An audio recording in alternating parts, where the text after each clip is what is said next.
Eu disse que votaria porque não sou afeito a polarizações no nome que estiver em terceiro lugar, segundo os levantamentos dos Sim. órgãos competentes.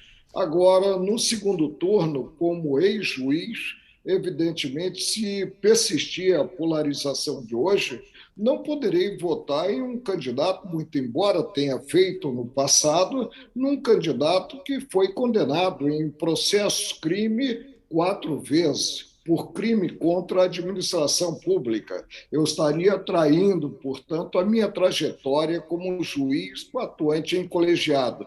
E foi uma trajetória bem longa, de 42 anos. Então, ministro, não, mas o que eu queria saber é sobre esse movimento que está acontecendo agora do vira-voto, né?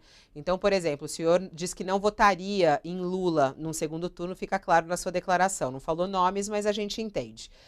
Num movimento aí de vira-voto em direção a Lula, há também um movimento de vira-voto em direção a Bolsonaro já no primeiro turno. Quem seria Ciro ou Tebet votaria em Bolsonaro também no primeiro turno para tentar evitar que Lula leve no primeiro turno. O senhor pretende fazer esse movimento também? Votar em Bolsonaro já no primeiro turno para evitar uma vitória de Lula em primeiro turno? Repito o meu convencimento. Votarei em quem estiver em terceiro lugar, fugindo a essa polarização, que, a meu ver, não é uma polarização sadia. E aí, no segundo turno, sim, eu tendo a manter o convencimento sobre a continuidade do presidente Bolsonaro. O O senhor próprio acha Ciro Gomes, ele reclama disso, né, desse movimento. Ele já falou que é um movimento fascista, é um movimento nazista, é antidemocrático. O senhor acha errado esse movimento pelo voto útil, ministro? Voto útil, o voto tem que refletir o convencimento daquele que o exercite. E aí, evidentemente, na segunda parte, que é a parte do segundo turno, escolher o que se mostra mais consentâneo com o que se pensa em termos de representação.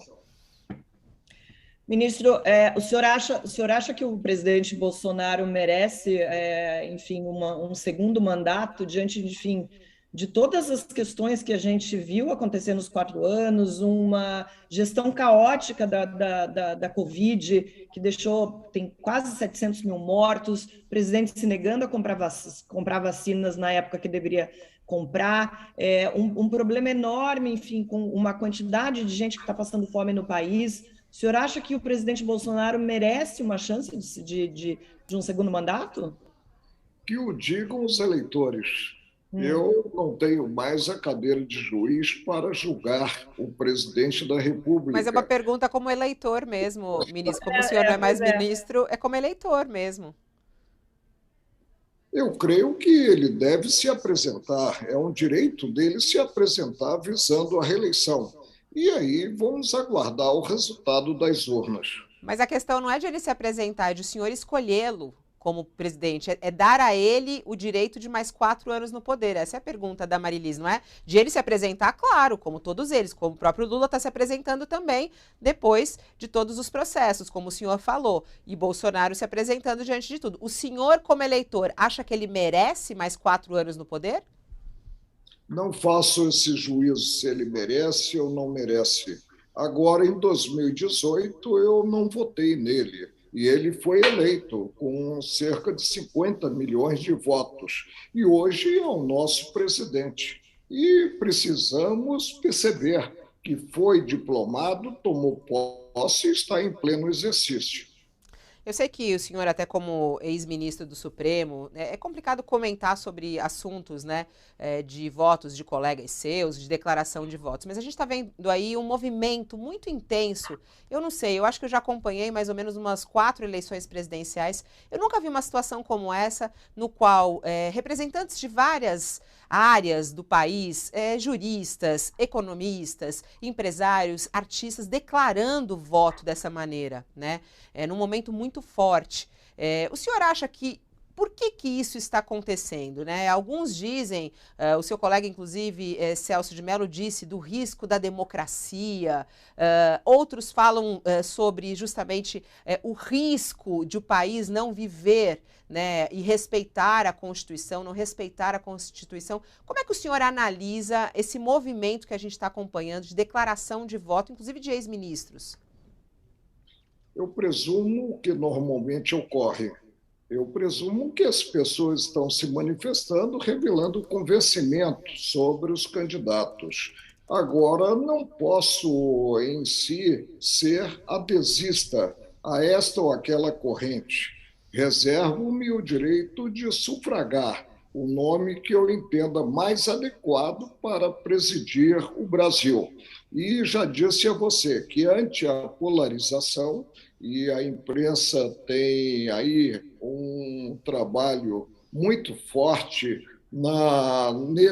nessa polarização, eu voto naquele que estiver em terceiro lugar. E no segundo turno, então, me definirei. E ante o ex-presidente Luiz Inácio Lula da Silva, que já mereceu o meu voto no passado, e o atual presidente, não posso, como ex-juiz, votar em alguém, como eu disse, que foi condenado em 4 processos por delito contra a administração pública. Mas, ministro, esses processos foram anulados, ministro. Sim, mas foram anulados, mas nem por isso ele deixa de estar envolvido nesses processos. Se foram anulados numa incompetência relativa, que para mim eu votei assim, estava preclusa, que foi uma incompetência territorial, preclusa porque não foi definida nos processos crime, como se imaginava, evidentemente se voltará a estaca zero, se terá o início desse processo crime. Agora, não, mas nesse caso, então não se pode considerar o ex-presidente como um condenado.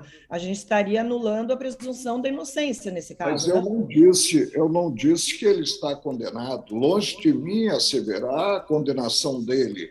O que eu disse é que ele esteve envolvido nesses processos crime e nesses processos crime se chegou a uma conclusão. Ele teria praticado crime contra a administração pública. Muito embora eu não presuma o excepcional, e o excepcional é a prática criminosa, evidentemente não posso deixar de considerar também esse fato. Em síntese, o meu voto no passado foi dado ao ex-presidente Lula, como também nas eleições de 2018, eu hoje posso declarar, eu votei no candidato partido, o prefeito Haddad, que se mostrou o candidato.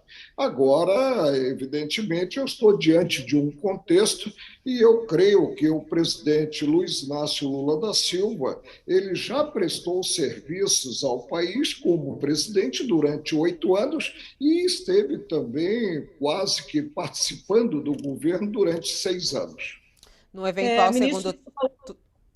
Só para concluir isso aqui, num eventual segundo turno, se o senhor tiver que votar, por exemplo, em Bolsonaro, não vai ser um voto no Bolsonaro, vai ser um voto contra Lula, pelo que eu estou entendendo, é isso? Não, não é contra Lula em si. É um voto visando a continuidade do governo atual. O que eu digo é que eu não voto mais no ex-presidente Luiz Inácio Lula da Silva. A alternância ela é sempre salutar.